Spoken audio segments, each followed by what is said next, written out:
So love yourself first, and then your kids come later. Ama the people now around you come after you. Like ata utawapendaje kama ujipendi surely. You can't give what you don't have. Baboy. Kama hauna chakula na uko na pesa, kula. Uwezi kosa kukula na hauna pesa. Kula. Simama, usiogope wewe. Simama, weongea wewe. Simama, usiogope wewe. Tukomeshe ukatili wa kijinsia. Hello everyone, welcome to Simama Talks. My name is Celeste Ngashohe. It's a beautiful day and I hope you are having yourself a blast, because for me, as you can see, I'm very happy because of the topic we are talking about. It's a continuation of an episode that we did last week, and I'm so glad because I still have the ladies that had this discussion with me. We were talking about self-care as women, and I'm glad to announce that we are continuing with the topic. Yeah. Karibuni sana tena. Yeah, tell us your name and what you do, hata kama kuna watu wanawajua. Let's start with you. Haya, kwa majina naitwa Irene Jerry Kamau. I am an actress, I am a mom. I said I'm a mom of two. I am a baker and a makeup artist. Yeah. Wow. Over to you. Ray Kimemia, singer-songwriter, recording artist, entrepreneur, mother, and many other things. Yeah, so asanteni sana kwa kuwa hapa and just allowing yourself to spend more time with me and in this studio. Tunapenda wageni sana. And the fact that we're talking about self-care as women, as we celebrate International Women's Day and month, we have all the feels, being a woman. And I believe being a woman is the most beautiful thing. Hatusemi kuwa mwanaume si kitu mzuri, lakini wacha tujipende kidogo. Wacha tujipende kidogo, yeah. So last time, the other episode we talked about self-care, and we talked about mental, emotional, and we shared a lot and it was deep. So today we go deeper. Yeah? Let's start with the most controversial thing about us and men: finances. Financial care. Unaona vile ana react. Have you seen that? Yeah. Taking care of yourself financially. What does it mean to you? How does it look like? Has it changed over the years? We can start with you, Irene. Finances. Yo. For me, I think mwanamke anafaa kuwa financially stable, and I learned that too late. I believed marriage inafaa kuwa, two people join and then they become one. Like literally, hiyo ndio nilikuwa nimeileta. Where now pesa zangu zote, I'll be like, oh, by the way, nililipwa 10,000. Oh, by the way, nilipwa 5. And I'm like, now, here's my money. What do we do with it? Like, unaona ile yenye inakuanga, your man is your leader, he's your king, and you want him like to help you and guide you. That's what I took. And inaweza ka stupid, some people do that and it works. Yeah. But personally, I feel a woman should be stable. Venye, you can also do something, and then unajua kuna venye ukiwa financially stable, if kuna vitu zingine unapitia, hizo sijui you emotionally down, kuna vitu zingine zitasaidia. Unaweza kuwa saa zingine maybe you're in a bad place, let's say marriage. Uliingia hapo, wengine hata uambiwa watoke waache kufanya kazi, and you have nothing. You will tell that woman, toka, ama you will try to help her kutoka, but anatoka aende wapi? Hana mahali, hana anything to start with, and it's like now you're starting from mwanzo, ni kama scratch, na hakuna mtu anataka kuanza scratch. So heri uvumilie mateso, na ungekuwa tu wise, maybe ukwe tu mahali uko stable, ungeweza kutoka vitu zingine. And when unajua ukiwa stable emotionally, financially, you're able to even say no. You're able to say no to people who are offering bad deals to you ama wanataka kukulipa vibaya, you know. There's just something yenye wewe inakuongezea. Yeah. Over to you, Ray. You know, kitambo with our parents, things worked God's way. God's way is the man provides. Yeah. You come in as a helper. But technology, evolution, everything else that has come, it may bring, I will call it a facade, that a woman can do what a man can do. That's a lie. But it's a lie. It is a lie. It is a lie. Na tumejiletea hiyo shida. Yeah. And you know why now there's the 50-50 story in a marriage? It's because tumekuja independent woman. I must be this before. So anasema, oh, okay. So you can provide. Yeah. That's good. That's nice. Okay, yeah, come. We provide. Yeah. Si unataka kukua stable. Sawa, kuwa stable. It's okay. But now we will have to sasa basi tukue stable sisi wawili. Sisi wote, yes. Wacha tugawane responsibilities. But now the problem is, now when the woman comes, she's like, to a certain degree, hapana, mi sitaki, hiyo ni yako. But unasema tufanye 50-50. It doesn't work that way. Yeah. If you want to be a wife, be a wife. Don't try to be the head. Don't try to be the leader of the family. Because even the Bible says that the man is the head of the home, of the wife, actually. Just as Christ is the head of the church, because the church is likened to the bride. So the church is the bride of Christ. So Christ is the head of the bride, who is the church. And so the man is the head of the wife. You cannot lead the man. Hata ukue wewe ni president, hata ukue wewe ni CEO, hata ukue wewe ni nani. Ukiingia kwa hiyo nyumba, title, nje ya mlango, beyond the door, you are a wife. Finances, haifai kukua kitu we are fighting about. We shouldn't fight about it. Because now wewe sisi ndio tuna create, the women ni sisi tuna create hiyo the disconnect. Cause uko hapo unasema no, we should, and then ukiambwa okay, sasa fanya basi lipa school fees. No, it's not my job. But you said you can do what I can do. Then do it. True. But now shida ingine tuko nayo ni ati in this day and age we have so many single mothers.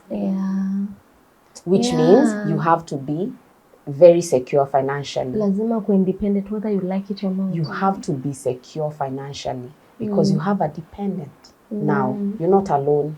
You know. Yeah. But sasa ingekuwa God's way, ingekuwa man nyumbani. Atungekuwa tuna get offended. Mama zetu walikuwa wanakaa home. Anawatayarisha, okay, for families that didn't have working moms. Unatayarishwa mnaenda shule, anarudi dozi. Na ilikuwa inawaka. Inawaka. Ukikuja jioni utakuta kumepikwa, nguo zenyu ni safi, kila nyumba ni safi, kila kitu iko sawa. Budako akikuja jioni, akuje usiku, akuje wa manane, madhako ataamka hana shida, atamfungulia mlango, akikuja na nyama atampikia hiyo nyama. Wewe hata mlango utamfungulia. Juu nasikia mimi nimeshina kazi. It shouldn't be a problem, but it shouldn't. Unfortunately, it is. Yeah. So when we talk about finances, it's, why do I say it's tricky and it's a controversial? You've actually mentioned it. Squeezing, either we do 50-50 or your money is ours, my money is mine. Exactly. Which now becomes for me. Why is it a problem for me? Is because what if I am the woman, I am making more money. Let's say, for example, I'm earning 200k a month. My husband is earning 80k a month. How can that be fair? How can it be pesa hiyo 80k ndio tumalize hii 200 yangu nikae nayo? Haiwezi. So for me, I think it comes down to you as a person, and how much you love this person, how much you two are willing to build each other. and just building each other in a way that both of you understand and respect each other. Pia huyu mwanaume asikubebe sijui aje because you're willing to help. Because to be honest, every woman wants to be provided for. Like you want to be provided for, you know, just be a baby girl. But if that's not the case as per now, why do we want to be? Why are we selfish? Yeah. And for me, I truly support what you said about being financially stable. Sitaki nikae bila pesa. Because it comes a bad day for your man. Utamsaidia, you see? Yeah. Utamsaidia in a way. But tukienda kwa God's way, I provide. But if it's not working that way now, let's just be very considerate, yeah? And when we go to financial literacy, do you think we invest in financial literacy? Vizuri, like unajua, wacha niende even classes, let me go for forums talking about money. Wacha tu nijiseme mimi sijaienda moja, but I want to be financially literate. Aki, it's very important. Have you ever gone to one? Like, have you ever invested? Ukasema inalipwa 5,000, acha nione nikasikia mambo ya pesa. Sasa ukiona 5,000, si ni save tu hiyo pesa like. See? Let me tell you. Yeah. I have been to, I think maybe 2, but I know that women don't invest, they spend. Unapatanga. If you are given $1 million and a man is given $1 million, who will invest? How many things would you do with $1 million? Si utabudgetia hiyo 1 million yote. Niko na vitu kwa kichwa. Hata 1 million haitoshi. Nikiambiwa niandike hapa vitu. You know, but a man, that 1 million ata invest mahali. Atafanya vitu, yes, but atabakisha ya kuinvest. Sisi, we don't think about that. I'm like, by the way, ile kiatu niliona ya Gucci, ilikuwa how much? Ile kiti yetu imebit. Naona hiyo kiti. Hata sasa hivi sasa tuende furniture place. Hii tulishonewa na Jose. Sasa tuende furniture place. Yeah. Hiyo time ndio vikombe hata zinakuanga zimeisha fashion. Hizi vikombe. What does this ones do? Hiyo time ndio hata bed sheets unaonanga I need white now. Yeah. Cotton. Purity. Cotton. We don't invest. Women don't invest. And I think as we celebrate this month, as we celebrate, you know, International Women's Month, Day and month, I think all of us, can we just commit ourselves, ati tutacommit, utaaki, financially literate, cause I think I'm realizing, and it's, I don't know if I believe I'm not too late, I'm 30 now, and sijawahi kaa chini nikasema, nataka kujua mambo ya pesa, cause I feel like, nimekuwa na pesa yes, lakini, si ati nime-waste, but I feel like, if I knew literacy, if I knew something about money, pengine ningefanya something different. Cause women empowerment, this is also empowerment, empowering yourself, so that even when you have money, you are so empowered. Information is power. You're empowered. How can I use this 1 million? Nisijinyime, because also we will talk about scarcity mentality, because I think wamama tuko na hiyo kitu sana. We'll talk about it. Let's finish about this first. Usikue na scarcity mentality, but also don't waste, and also don't just, okay, pesa imeisha, you can't even account, you know? So I would really encourage all of us, na kina mama wenzangu, if you're a man, you're watching this, please encourage your sister, your cousin, your wife, your girlfriend, to invest in their financial literacy. This is my commitment. I want to do that. I want to understand. Like, nataka nielezewe kama mtoto mdogo. Ukipata hii 5 bob, how can I make it 10 bob? How can I make this 100 Kenyan shillings to be something else? Because I feel like unatumianga pesa vile umejionea. But there are people who go to classes to learn. There are forums. Social media saiwezi kosa mtu ana offer classes. True. Imagine unapata ni 2K, sijui 25, nini. Some of them free. Some of them free. Imagine ni fair tu. We pana matu uende, ama chukua cab uende, you know? And this is something that we should even be telling our sisters.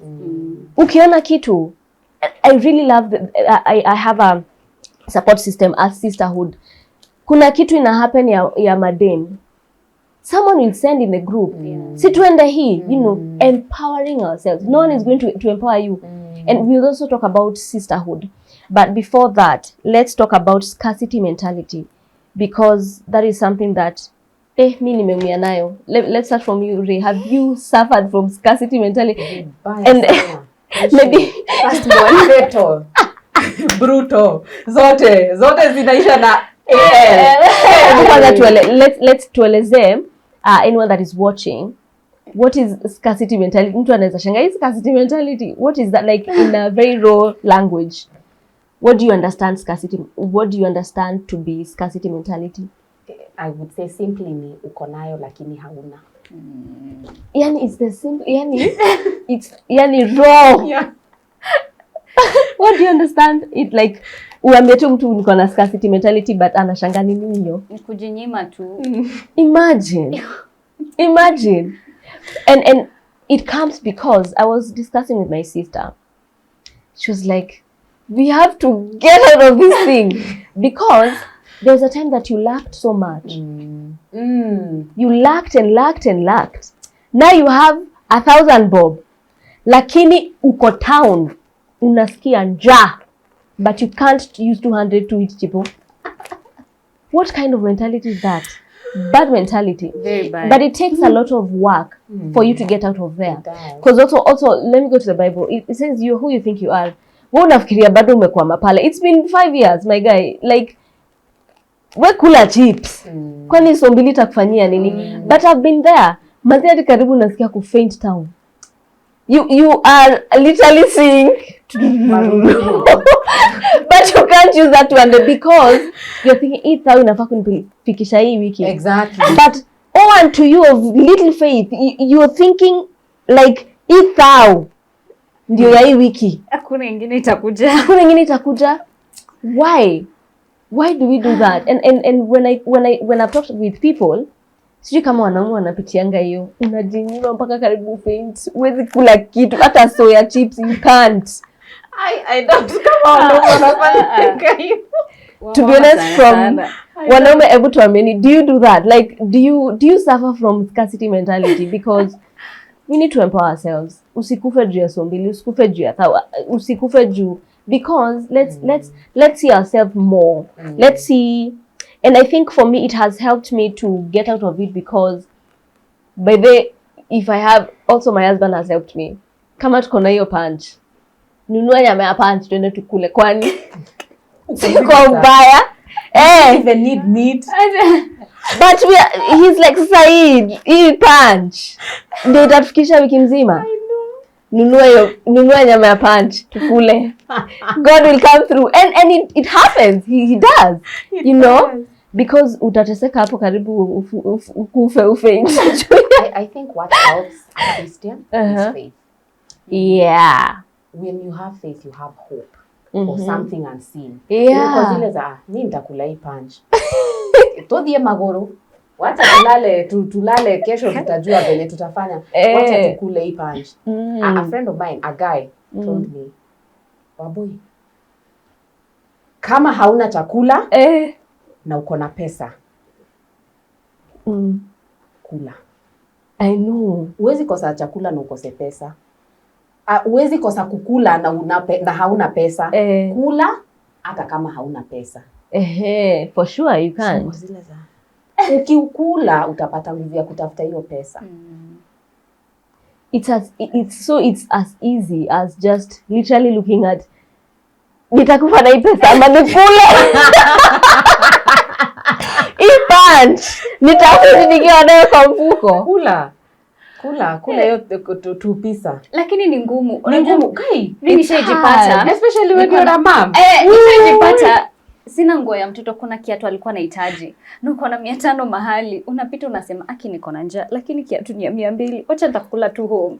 Unabai hiyo kiatu, unaenda home ukiwa njaa. And hiyo scarcity mentality ni mbaya sana. Sasa hii, wacha kwanza nikule kiatu, tutanunua siku nyingine. Si bado unatembea na zenye uko nazo. Unaipitishanga hadi kwa watoi wako. True. Unaipitisha hadi kwa watoi. Without knowing. There's a day my son comes home, he's so hungry. He says, namuuliza kwani unakula hivyo? Oh God. Nimezoea kumwambia, in this house we don't have pigs. Oh. Can you hear one? Anacheka. Kwa siku hizi ananichekeleanga sana. Ananichekelea vibaya sana. Anasema niko na njaa. Namuuliza kwani ukukula shule? Hatujalipa school fees? Nilikuwa na fast. Why are you fasting? Oh my God. I miss you fast all the time. Oh. Okay.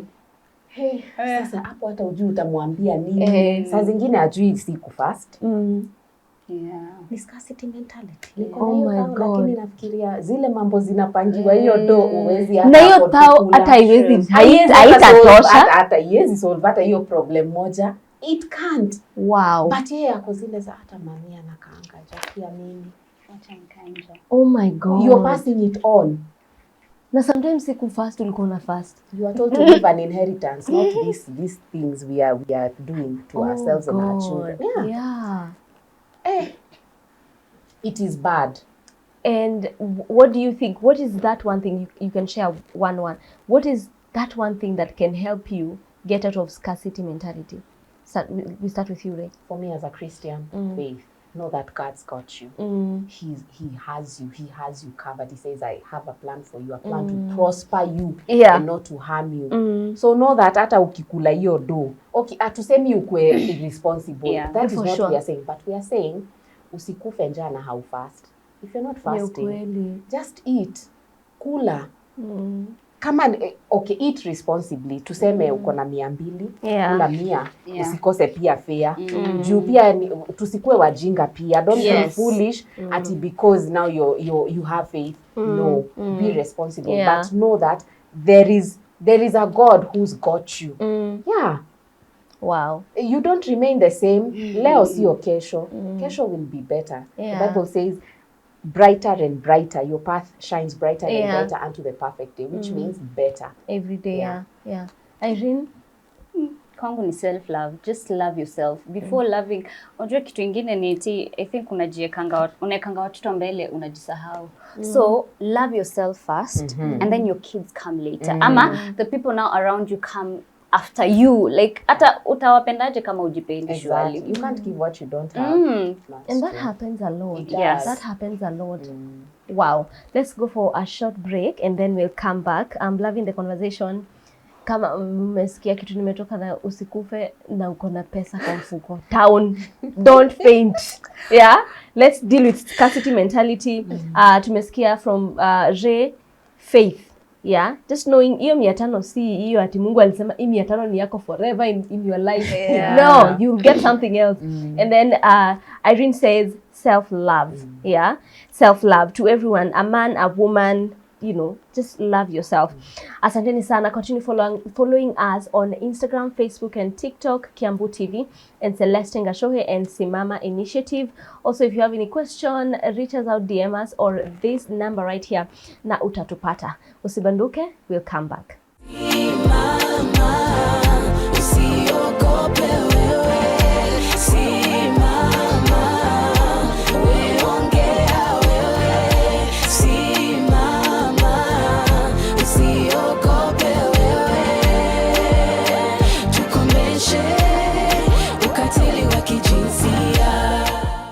Welcome back to Simama Talks. I am your host, Celeste Ngashohe. Thank you for staying here with us. Thank you for you being here and just talking to us about the topic we are discussing today about women empowerment and self-care. And I'm really enjoying the conversation. Muna enjoy conversation? Wageni wetu asante sana kwa kukaa na sisi. Yeah, kabla tuende break, we were talking about scarcity mentality. Na I hope tumepona. I hope tumepona. I hope we'll still continue. It's a process to heal from that. Process, yeah.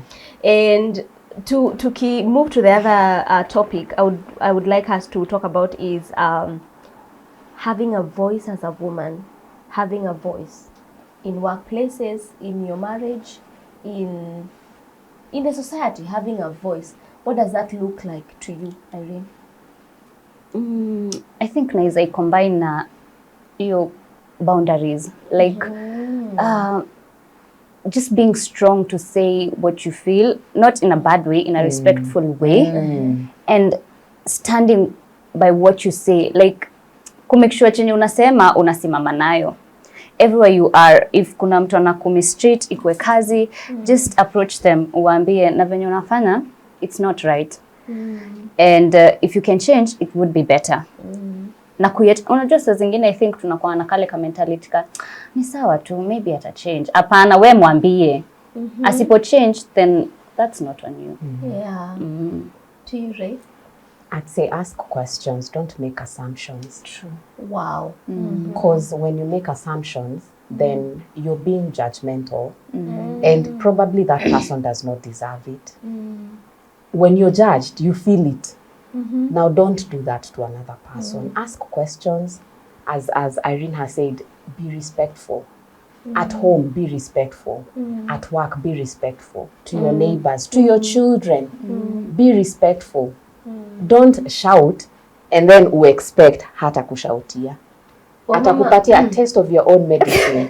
Na sisi tuko na hiyo shida. Kina mama. We have such a huge problem ya kushout. We literally cannot, yani we I don't know what shouting does to us. It's like nika low. It's like hawezi, if you communicate upole pole nika hausikiki vizuri. So you have to you don't have to shout. Manze, you have to remind yourself every day. Yeah. Mi kuna siku bwana aliniambia kutoka kujunisha. Hii sauti ulikuwa nayo. So, at sometimes we go like, am I shouting? I even actually called a friend of mine. She was like, akina shouting ya mtoto. I was like, you're not alone.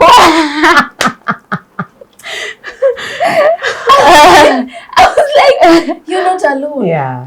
But manze, we need to change. We do. Have a voice. Tufungue.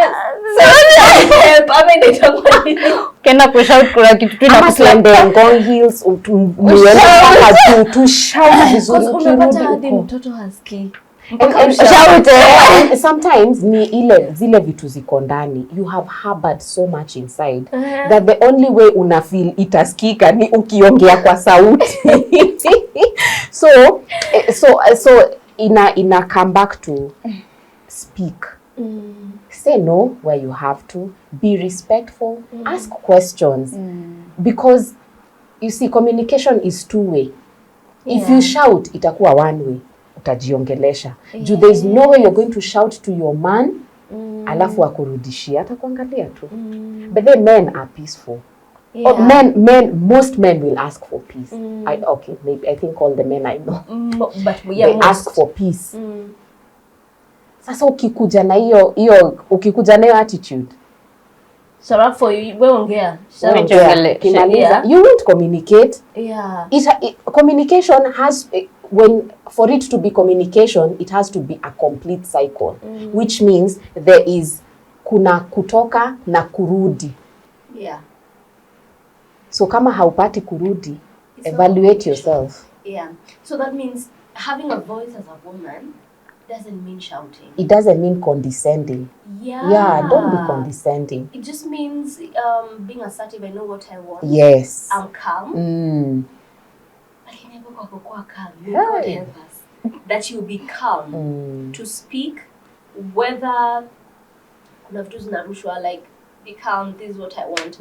Let's move from home and to our offices, our places of work, having a voice. Because I've been into places of work and I've seen women shrinking themselves.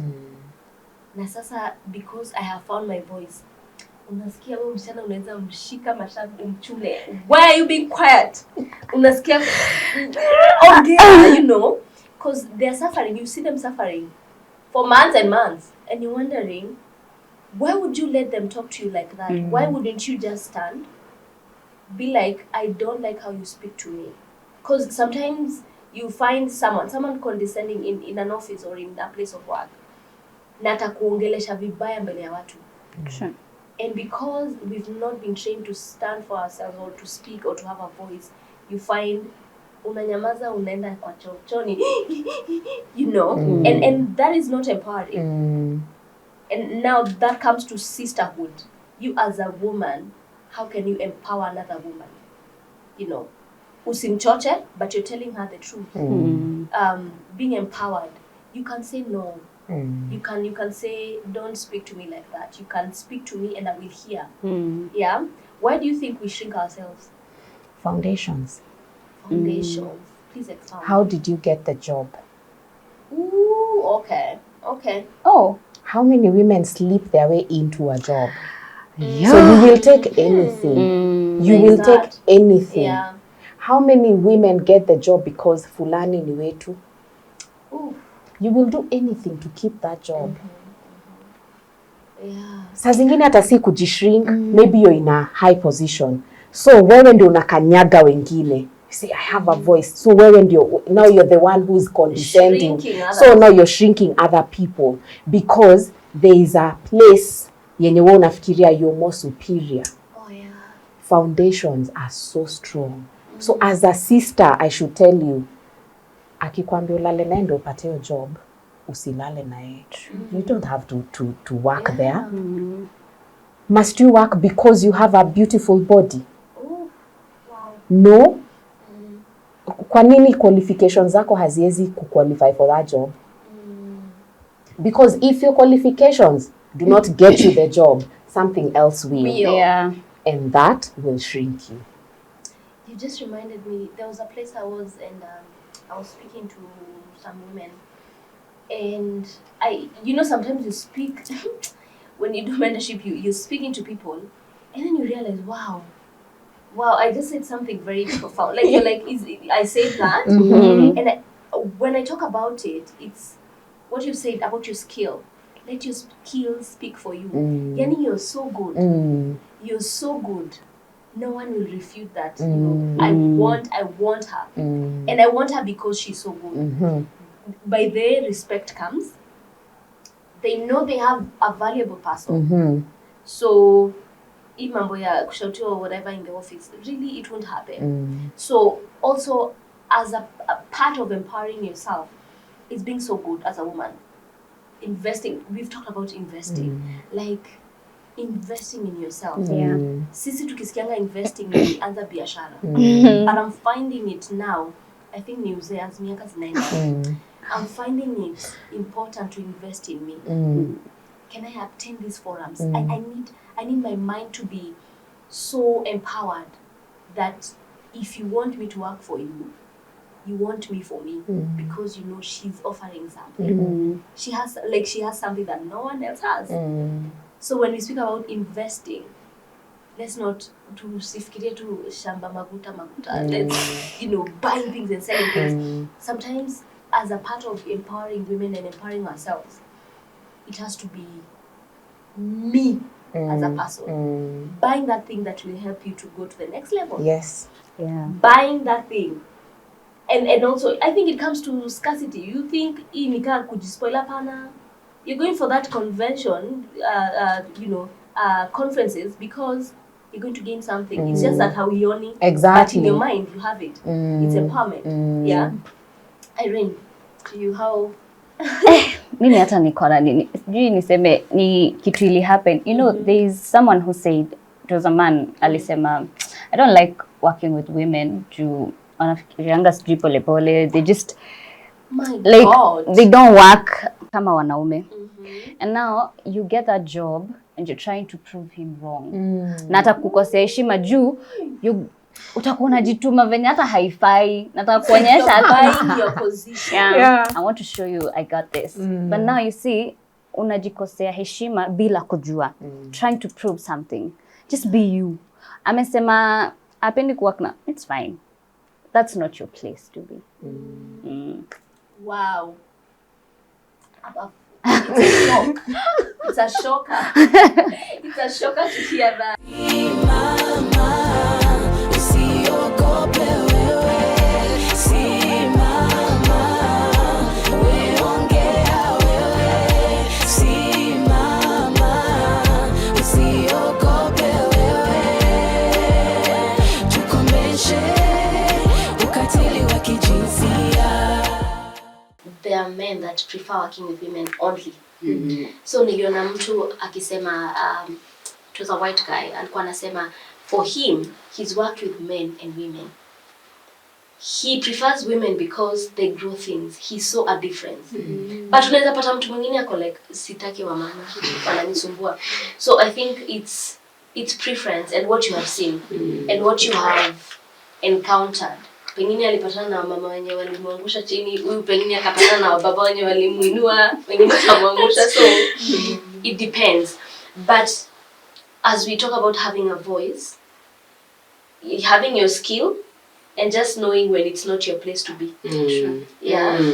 Just knowing a place, it's over because maybe there's no respect, there's no boundaries. So just as having a voice is very important. Nilikuwa nimeuliza why we shrink ourselves. Tukasema unaweza kuwa bebe una pesa kabisa na una place nyingine ya job. Unaweza kuwa hiyo job ulipataje? And let's go to speaking up in meetings. We have a meeting, but unapata wamama waongee. What could be the issue? How can we get our voice in meetings? There's another time, she's a very honorable, member of parliament. She said every time she had an idea, the men around her used to take the idea and speak it fast to the boss. Until one day she stood up. She said, you always take do you know what courage it took for her to stand up and be like, every idea you've taken and said has been mine. We've spoken about it before. But imagine the time that she was quiet. What makes us quiet? Is it we are intimidated by men? What is the issue? I think it's self-esteem. That intimidation. You're not empowered enough to know that you can actually, that your idea is also an idea. Yeah. It doesn't have to go through another person. Yeah, it doesn't. You don't have to. You don't need an intermediary to do it for you. You don't. You can do it for yourself. So if you're empowered enough, you'll be able to stand. And let me tell you, I've seen it with women, I've seen it with men. There are men who will not speak up because, hey, maybe ule ni mdosi, akona domo kuniliko, so hata nisikiza, me who am I, I'm just a junior. But they actually have very good ideas that can change even the company.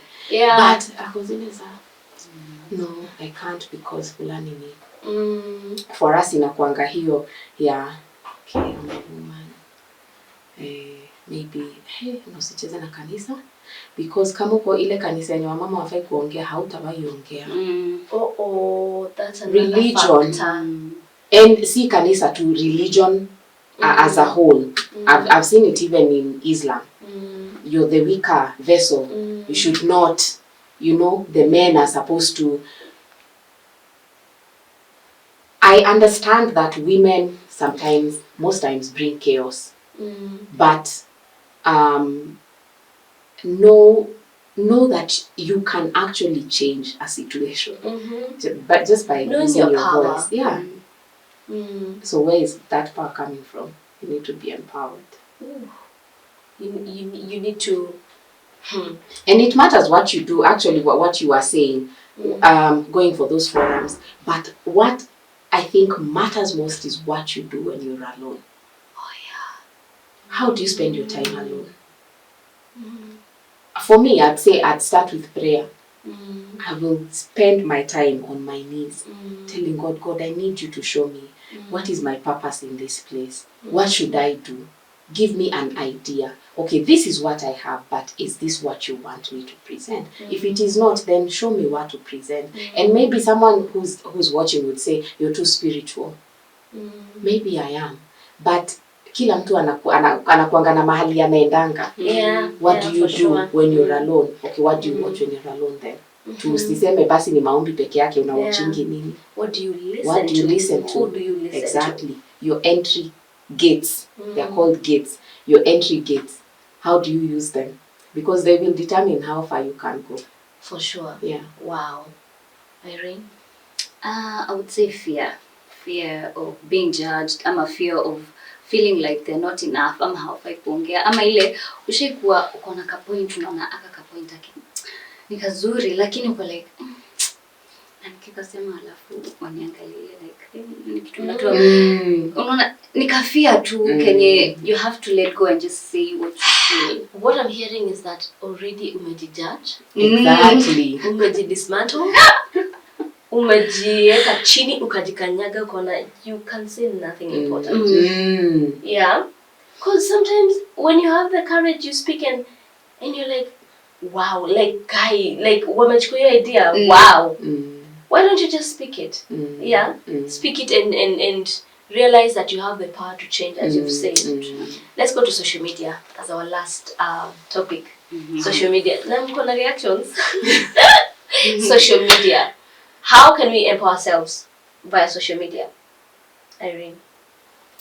And do you think social media is empowering us ama inatuvunja? Well, kuna venye empowerment I think ni venye unaichukulia the person. Unajua kuna vitu utasikia a woman should do this kama venye alikuwa anasema what a man can do, a woman can do better. I think it's how you take it. Unajua kuna mtu ataichukulia kwa heart and then afa like mi kwangu hata mimi sitakuwa nakaliwa if I can also do better like my man can. It's just how you as an individual unachukulianga what you're being told. Yes. Yeah. So it helps and if you're not keen it can also damage you. Unajua social media iko na vitu mingi. People just show you one side. They don't show you kuna watu hawata kuonyesha the other side. So just be firm with yourself. Choosing what you need. Yes. Not receiving. Okay. Okay. To you, Ray. The Bible says, be ye transformed by the renewing of your mind. You're not being told to conform. So when you're, whatever you listen to, whatever you watch, whoever speaks into you, there should be transformation, not conformity. Because most times when you conform, inakupelekanga chini. For sure. But transformation inakupelekanga juu. That is what we are talking about. Be ye transformed by the renewing of your mind. Renewal brings transformation. You're like, oh, okay, I didn't see it that way.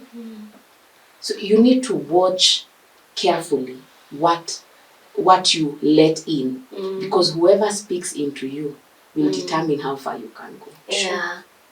Wow. If you let pressure ya wapenzi huko wakufanye wingi uende utastuka. Wacha ni kwa because utashtuka. Don't let anyone pressure you to do something. Usipite penye levels zako zenye unajua kabisa yenyewe kusema kweli sijafika. Don't try to impress anyone. Just be you. Know that journey yako si ya mwingine. Yeah, for sure. Because when God says I have a plan for you, it is you an individual. It is not you as a group. It is you as an individual. So you should know that this is my journey and that's your journey. I love your journey. It looks nice. I would like to emulate it, but I need to know that it is not my journey. Yeah. I should not try to walk your journey. Other times, don't covet someone's results without knowing their journey. Ooh, that is deep. Because the process to getting there might not be something you want to go through. Yeah. Yeah. Wow. You can admire, but don't covet. Wow. Wow. I wish I was her. Yeah. Until you live in that her and you're like, Thank you so much, guys, for being here. Thank you for your thoughts. Thank you for spending time with me and with us, here in studio. We are so grateful. Maybe you can give us your parting shot, how we can get you on your socials. Let's start with Ray. Well, on Instagram, Facebook, TikTok, it's Ray Kimemia. That's R-E-A-Y. Watu wanaulizanga. Nikiambia mtu Ray, anaandika tu R-A-Y. No. Ray is Raymond. Mine is Ray. Right? On all social media platforms. And if you need products, face and skin and scents, 0727 984 366. On Instagram, TikTok, and IG, Irene N. Kamau. I also do makeup and I bake. So you can follow my other channels, Renee Creative Haven and Renee Fusion Flavors. Yeah. Wow. So tukitaka keki, Renee. tukitaka mafuta, Ray. Ramav's. No, the shop is Ramav's Cosmetics. Yeah. Awesome. Asanteni sana kwa kuwa hapa. Nawashukuru sana. And I hope I see you another time. Oh, of course. Firstborn. Yes. And we will have an exclusive interview very soon with Irene Kamau. Yeah, it's tutaongea hiyo siku because I know some things because I know her. But for now, asanteni sana. Thank you for having us. Wapenzi watazamaji, thank you so much for being here. Thank you for keeping it here. Tunashukuru sana. Thank you for supporting Simama Talks. We really appreciate that you're here, that you interact with us as we continue to spread the awareness of gender-based violence and also anything that leads us to gender-based violence. Maybe mental health, emotional, anything, how we are brought up, women, men. We do not shy away from any other topic that leads us to gender-based violence. And for today, I'm so glad that we talked about empowerment. And as we celebrate International Women's Day, I want to wish every woman, every beautiful woman in this world and whoever is watching a happy International Women's Day. And tunakupenda sana. You are valuable, you are beautiful, and you deserve love. I mean pure love, okay? From your sisters, from your lover, from your parents. Guard yourself, empower yourself, okay? If you've not watched the other episode, you need to watch it because we've talked about self-care, empowerment, which is very important. We need empowered women all the way. So if you want us to come to your place, to hear your story, to record your story, you can reach us via this number here, or you can email us at gashohecelestine@gmail.com, or DM us on our socials, Kiambu TV on TikTok, Facebook, and Instagram, or Celestine Gashohe, or Simama Initiative. Do not shy away, just reach us out, WhatsApp us, now we will get back to you. If you want to come to studio and share your story, do the same. We are ready. We want to hear your story. If you've been through gender-based violence, if you want to have your sentiments put out there and you know it can help someone, don't shy away. Reach us out, and we will be there to help you. We will be there to come. We will be there, in this studio, ukuje, and we talk about it. Asanteni sana. Until next time, God bless you. My name is Celestine Gashohe.